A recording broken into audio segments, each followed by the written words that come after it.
আমার হাজবেন্ডের বার্থডে নিয়ে তার কোনো এক্সাইটমেন্ট নাই, কিন্তু আমার অনেক বেশি এক্সাইটমেন্ট যে আমি তার বার্থডেতে কি করব। এরপর আমি শপিং মলে চলে যাই, নিজের জন্য অনেক শপিং করেছি, প্লাস হাজবেন্ডের জন্য অনেক শপিং করেছি। বার্থডেতে তার ফ্রেন্ডদেরকে ইনভাইট করেছি আর সেই জন্য বাজারও করতে গিয়েছিলাম। হ্যালো, আসসালামু আলাইকুম এভরিওয়ান, আই হোপ আপনারা সবাই ভালো আছেন। আল্লাহর রহমতে আমি অনেক বেশি ভালো আছি। শীতের জন্য আসলে ভ্লগ এডিট করতে ইচ্ছে করে না, কিছু করতে ইচ্ছে করে না। বাহিরে বের হয়েছি কফি কেনার জন্য, আমার বাসা কফি শেষ হয়ে গিয়েছিল, তো আমি সকালবেলা উঠি আসলে ব্রেকফাস্টে প্রতিদিন কফিটা খেয়ে থাকি। রাস্তায় হাঁটতে হাঁটতে একজনের বাসায় দেখছিলাম যে কি কমলা ধরেছে, কিন্তু এই কমলা তারা জীবনে পেরে খাবে না। জাপানিজরা আসলে গাছেই ফল দেখতে খুবই পছন্দ করে, এই ফলগুলো একটা সময় পচে অটোমেটিক গাছ থেকে ঝরে পড়ে যাবে। এরপর জাপানিজ এক বৃদ্ধ মহিলাকে দেখতে পাই, সে খুব কষ্ট করে হাঁটছিল, এক হাতে তার ছাতা ছিল, এক হাতে তার গাড়ি ছিল। এই ট্রলিটা দিয়ে তারা কি করে এটা অনেকেই জানার ইচ্ছা, আমারও অনেক কৌতূহল ছিল। এই ট্রলির মধ্যে আসলে তারা বাজারে যায়, তাদের নিজেদের কাজগুলো তারা নিজেরাই করার চেষ্টা করে। বাজার থেকে কোনো জিনিস যেন কষ্ট করে নিতে না হয়, সেই জন্যই আসলে এই গাড়িটা তারা ইউজ করে থাকে। এর মধ্যেই বাসায় এসেছে একটা পার্সেল। আমি আসলে সিনে অনেক কিছু অর্ডার করেছিলাম, তো সেগুলো সব চলে এসেছিল। চলুন আপনাদের সাথে পার্সেল আনবক্সিং করি আমি কি অর্ডার করেছিলাম। আমি বেশ কিছু জিনিস অর্ডার করেছি, সেগুলো এসেছে। এইটা একটা ল্যাম্প অর্ডার করেছি, ভেবেছি আমার বেডসাইড টেবিলে রাখবো। খুবই সুন্দর এই ল্যাম্পটা, কিন্তু আমি এটাকে কিভাবে সেট করব এটা চিন্তা করতে করতে আমার প্রায় আধা ঘন্টার মতন লেগে গিয়েছে। অ্যান্ড ফাইনালি এটাকে আমি ভালো মতন সেট করতে পেরেছি। অনেকে জিজ্ঞেস করতে পারেন যে আমি এই ল্যাম্পটা কোথা থেকে নিয়েছি। এটা আমি শিন থেকে নিয়েছি। আরো কিছু জিনিস অর্ডার করেছিলাম, টেবিল ডেকোরেটেড জিনিস। আমার হাজবেন্ডের বার্থডে, তো সেই উপলক্ষে আসলে আমি টেবিল ডেকোর করার জন্য অনেকগুলো টেবিল রানার নিয়েছিলাম। পুরের এই টেবিল রানার গুলো বেশ সুন্দর, আপনারা অলরেডি দেখেছেন। আমি খুব সুন্দর করে টেবিল ডেকোর করেছি। আর এটা একটা রিবন নিয়েছিলাম গিফট র্যাপ করার জন্য। এরপর আমি ক্যান্ডেল হোল্ডার অর্ডার করেছিলাম। আমি ব্ল্যাক কালারটা এর আগেই নিয়েছি, তো আমার বাসায় গোল্ডেন কালারটা ছিল না, তো গোল্ডেন কালারটাও নিয়েছি। এরপর হ্যাপি বার্থডে লেখা এই লাইটটা নিয়েছিলাম। আমি অনেক আগে থেকে আসলে চিন্তা ভাবনা করে রেখেছি আমি কিভাবে ডেকোরেট করব, সাথে বেলুনও কিনেছিলাম। সবকিছু ভেবেছি পার্পল থিমে রাখবো। অ্যামাজন থেকে আরেকটা পার্সেল চলে এসেছে, এটা একটা চুড়ির আলনা। আমি বাংলাদেশ থেকে কিছু চুড়ি নিয়ে এসেছি, তো অলরেডি আমার বাসায় একটা আলনা আছে, সেটা ভরে গিয়েছে, তো আরেকটা অর্ডার করে ফেলেছিলাম। এই চুড়ির আলনাটা আমার এতটাই পছন্দ, আমার এই সেম একটা আছে, তো আরেকটা নিয়েছি। ভেবেছি এখানে খুব সুন্দর করে চুড়িগুলো সাজাবো। আসলে টাকা থাকলে সবকিছুই পাওয়া যায় বিদেশে। এরপর আমি একটু রেডি হয়ে যাই, আমি একটু বাহিরে যাব। অনেকদিন ধরে আসলে মার্কেটে আমার ঘোরা হয়নি, ভাবলাম যে মার্কেটে যেয়ে ঘুরে আসি। একাই চলে যাচ্ছিলাম। খুবই সুন্দর একটা সোয়েটার পরেছি, এই সোয়েটারটা আমার এত পছন্দ। আমি অলরেডি একটা হোয়াইট কালার পরেছি, আপনারা দেখেছেন। এটা একটা ব্ল্যাক কালার, আমি বাংলাদেশ থেকে নিয়ে এসেছিলাম আসার সময়। এগুলো পরলে আসলে অনেক ক্লাসি লাগে। আমি ভিতরে একটা রেড কালারের ইনার দিয়ে পরেছিলাম, যেহেতু সোয়েটারটা ব্ল্যাক কালার।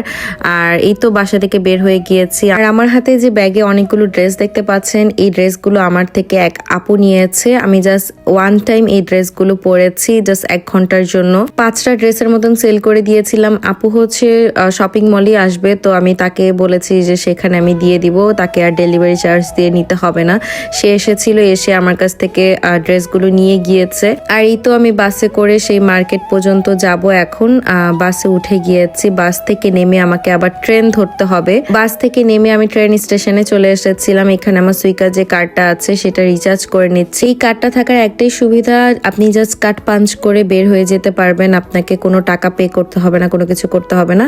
জাস্ট কার্ডের মধ্যে রিচার্জ থাকতে হবে। এখানে আমি 1000 ইয়েন আর কি রিচার্জ করে নিচ্ছি। একা আসলে আমার এত বেশি বের হওয়া হয় না, সীমান্তর সাথে আমার বের হওয়া হয় মাঝে মাঝে, যখন একটু মার্কেটে আসতে ইচ্ছে করে তখন আসলে একাই চলে আসি, কারণ এই রাস্তাটুকু আমি আসলে চিনি। ট্রেনের স্টেশনে এসে আমি ট্রেনের জন্য অপেক্ষা করছিলাম। আমার মনে হচ্ছিল যে আমার আরো একটু মোটা সোয়েটার পরে বের হতে হতো, এত পরিমাণে ঠান্ডা ছিল। ট্রেন চলে এসেছে। এখন জাস্ট একটা স্টেশন পরই আমার সেই মার্কেট। ট্রেনে জাস্ট 2 মিনিটের মতন বসেছি, মার্কেটে চলেও এসেছি। তো আবার কার্ড পাঞ্চ করে বের হয়ে যাচ্ছি। আর এই তো মার্কেটে চলে এসেছি। আজকে একদম সন্ধ্যা পর্যন্ত ভেবেছি মার্কেটে আমি ঘুরবো। ফার্স্টে আমি জারাতে চলে যাই। জারাতে দেখলাম যে সেল চলছে, অ্যান্ড ঢুকে দেখি যে 70% পর্যন্ত সেল চলছে তাদের।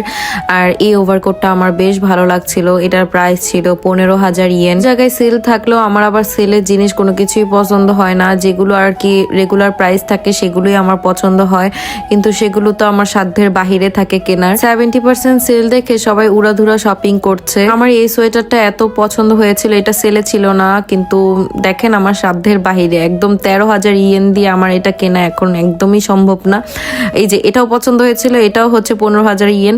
আমি জাস্ট দেখে দেখে রেখে এসেছি। এর মধ্যে এই ড্রেসটা আমার মোটামুটি ভালো লেগেছিল, কিন্তু শর্ট হাতা থাকায় আসলে আমি এটা কিনিনি। এরপরে চলে যাই H&M এ, এখানেও দেখলাম অনেক সেল দিয়েছে। সেম এখানে সেলের জিনিস আমার একটাও পছন্দ হয়নি। এরপর এই সোয়েটারটা আমার পছন্দ হয়, এটা প্রাইস তুলনামূলক কমই ছিল, এটা নিয়ে নিয়েছিলাম। প্রত্যেকটা শপে আসলে সেল দিয়েছে এখন, যেহেতু উইন্টারের লাস্ট দিকে চলে এসেছে, সামারে আর উইন্টারে মেবি সেল দিয়ে থাকে।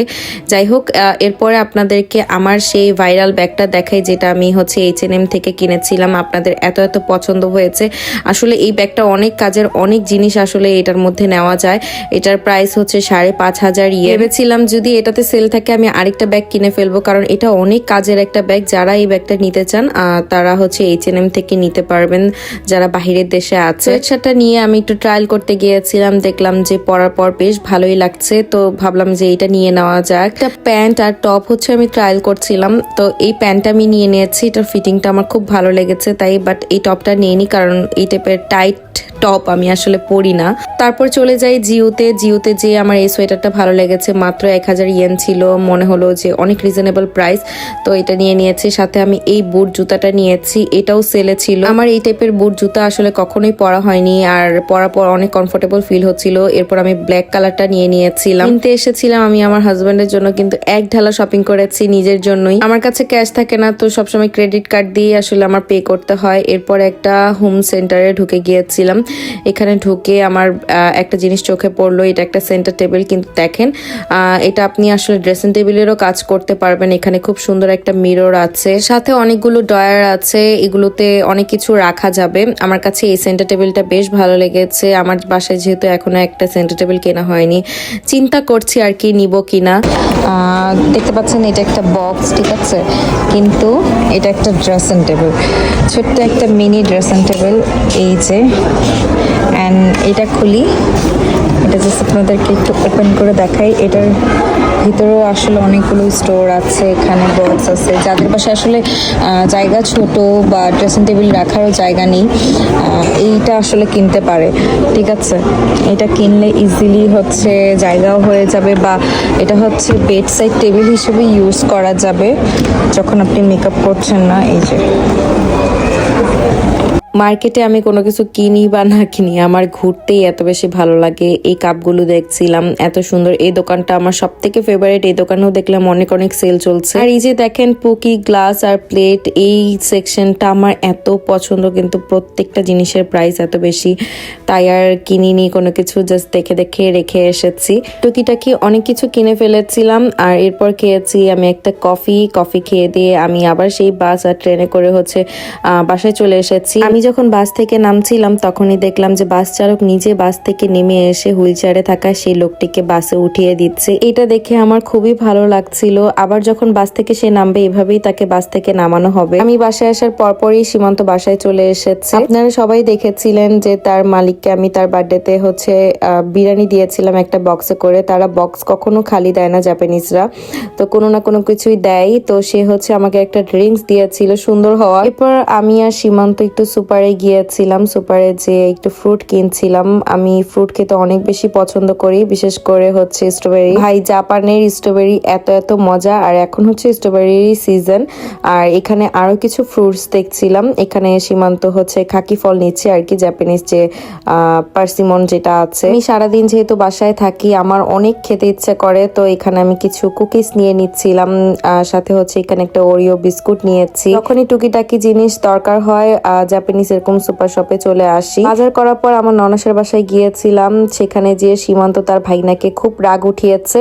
এরপর তার রাগ ঠান্ডা করার জন্য তাকে আইসক্রিম খাওয়াতে কম্বিনিতে নিয়ে আসি আমরা। এন্ড সে এখানে মামাকে কানে ধরে উঠবোস করিয়েছে, দেখেন কি রাগটা না করেছে সে। আমার বেশ ভালোই লাগছিল মামা ভাগিনার এরকম রাগ দেখতে। এটা ছিল এর পরের দিন, বাহিরে বের হয়েছিলাম আবার শপিং এ যাওয়ার জন্য, যেহেতু আমার হাজবেন্ডের বার্থডে সামনেই চলে এসেছে। আবার সেই ট্রেনে করে আমি সেই শপিং মলে যাচ্ছি। জাপানে সবাই এত ব্যস্ত, দেখেন কেউ বই পড়ছে, কেউ ফোন টিপছে। জাপানে 5 মিনিটের সময়ের মূল্য অনেক বেশি। যাই হোক, এরপর আমি শপিং মলে এসে আমার এই শার্টটা পছন্দ হয়ে যায় আমার হাজবেন্ডের জন্য, তারপর এই সোয়েট শার্টটা পছন্দ হয়ে যায়। এগুলো সব নিয়ে নিয়েছি আর জারাতে ঢুকেছিলাম যে এখানে পারফিউম দেখছিলাম যে কোনটা ভালো লাগছে।